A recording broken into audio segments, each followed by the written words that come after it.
আসসালামু আলাইকুম। আমি আপনাদের সাথে শেয়ার করব আজকে একটি হেয়ার অয়েল। আমি হেয়ার অয়েলটা বাড়িতে কিভাবে বানাচ্ছি এবং এর কী গুণাগুণ আছে সেটা আপনাদের সাথে আজকে শেয়ার করব। তো এই হেয়ার অয়েল বানানোর জন্য এখানে আমি কিছু উপকরণ নিয়েছি। এখানে আমি নিয়েছি কালো জিরে, গোটা গোটা মেথি, আমলকি নিয়েছি 3টে, বীজটা ফেলে দিয়েছি, বড় সাইজের পেঁয়াজ কেটে নিয়েছি, কারি পাতা আর অ্যালোভেরা। আর এখানে 250 গ্রামের মতো আমি নারকেল তেল নিয়েছি, ভাটিকা। আপনারা যে কোনো ব্র্যান্ডের নারকেল তেল ব্যবহার করতে পারেন। এখন এই উপকরণগুলো আমি ব্লেন্ডারে খুব স্মুথভাবে একটা পেস্ট তৈরি করে নেব সব উপকরণগুলো দিয়ে। সবগুলো একেবারে আসবে না, তো এই উপকরণগুলো আমি 2 থেকে 3 বারে ব্লেন্ডারের জাগের মধ্যে নিয়ে একটা স্মুথ পেস্ট তৈরি করে নেব। তো এই তেলের গুণাগুণ আজকাল সোশ্যাল মিডিয়া বা টিভিতে খুব অ্যাড দিচ্ছে, যেরকম আদিবাসী তেল। এই প্রসেসেই কিন্তু আদিবাসী তেলটা তৈরি হচ্ছে। আর এই তেলটা আমি 2 থেকে 3 মাস ধরে রেগুলার ব্যবহার করছি, সপ্তাহে 3 দিন। অর্থাৎ 3 দিন পর পর আমি, সপ্তাহে 3 দিন না, সপ্তাহে 2 দিনই ব্যবহার করছি। আমি 3 দিন পর পর শ্যাম্পু করছি। অর্থাৎ যেদিন শ্যাম্পু করি তার আগের দিন রাত্রে আমি খুব ভালো করে এটা চুলের মধ্যে একদম স্কিনে খুব ভালো করে দিয়ে মাসাজ করে নিয়ে আমি সারা রাত রেখে দিই। তারপর দিন সকালবেলা শ্যাম্পু করে ধুয়ে ফেলি।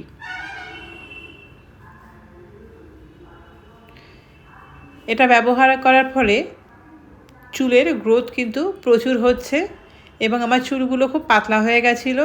এটা ব্যবহার করার ফলে চুলটা আমার খুবই মোটা হয়ে যাচ্ছে এবং চুলটা লম্বাও হচ্ছে এবং নতুন চুলও গজাচ্ছে।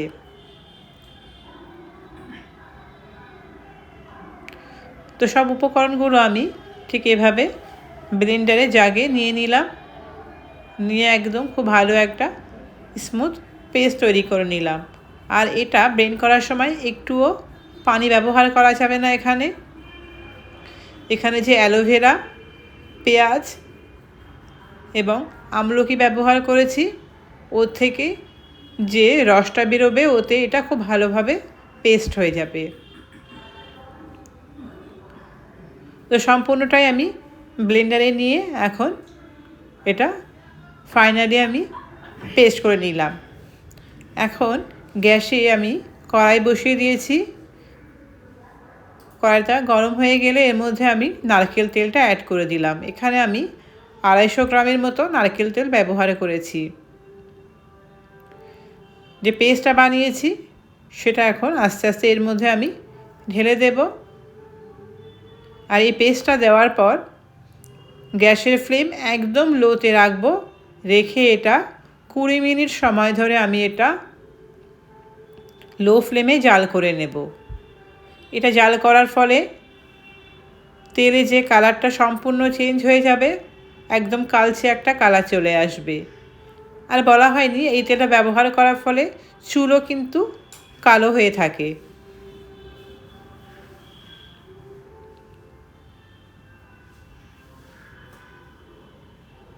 তো এইভাবে একটু 1 মিনিট 1.5 মিনিট পর পর আমি এরকম একটা চামচ দিয়ে একটু নেড়ে নেড়ে দেব, যাতে নিচে না লেগে যায় বা পুড়ে না যায়।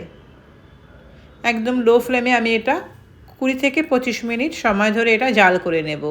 আর মাঝে মাঝে ঠিক এভাবে আমি 5 থেকে 6 বার চামচ দিয়ে এরকমভাবে নিচে খুব ভালোভাবে নেড়ে চেড়ে নেব।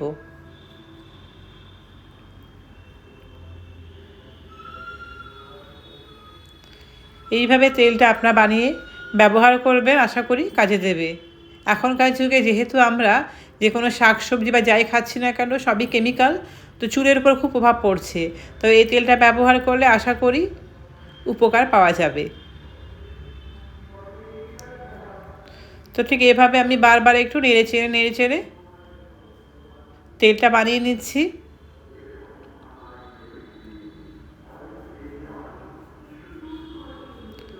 তো কন্টিনিউয়াসলি এভাবে একটু নেড়ে নেড়ে দিচ্ছি।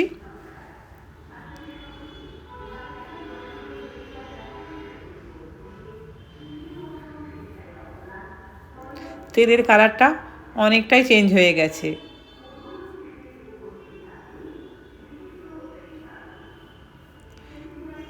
আর তেলটা ব্যবহার করার সময় একটা বাটিতে বা কোনো একটা পাত্রে নিয়ে আঙুলের আগার সাহায্যে একদম চুলের গোড়াতে যে স্কিনে খুব ভালো করে নিয়ে মাসাজ করতে হবে, একটু করে রাত্রেবেলা চুলটা বেঁধে বা হালকা বিনুনি করে তারপর দিন সকালবেলা শ্যাম্পু করলেই ব্যাস হয়ে যাবে। বা হাতে খুব সময় না থাকলে চান করার 3 ঘন্টা আগেও চুলে এটা ব্যবহার করে তারপরে শ্যাম্পু করে ধুয়ে ফেললেও কাজ হবে। তো এখন আমি এটা গ্যাস থেকে নামিয়ে ঠান্ডা করে ছাঁকনিতে ঠিক এভাবে আমি ছেঁকে নিচ্ছি এবং এরকম একটা চামচ দিয়ে চেপে চেপে আমি বাকি যে তেলগুলো আছে সেগুলোও আমি চেপে চেপে বার করে নিচ্ছি। এরকম ছাঁকনি না থাকলে সুতির কাপড়েও এটা দিয়ে খুব ভালো করে এটা তেলটা বার করে নেওয়া যেতে পারে। তো আমি এই প্রসেসেই তেলটা বার করে নিচ্ছি।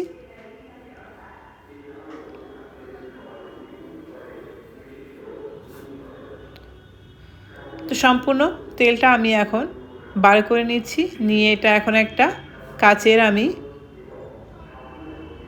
পাত্রে ঠিক এভাবে এটা আমি ভরে রেখে দেব।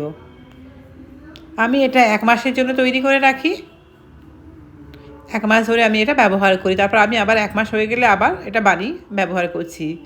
তো আজকের এই তেলটা, হেয়ার অয়েলটা কেমন লাগলো আপনারা কমেন্টে অবশ্যই জানাবেন, আর তৈরি করে অবশ্যই লাগাবেন। কেমন ফল হলো অবশ্যই আমাকে জানাবেন, আশা করি উপকার পাবেন। তো দেখা হচ্ছে নেক্সট রেসিপিতে।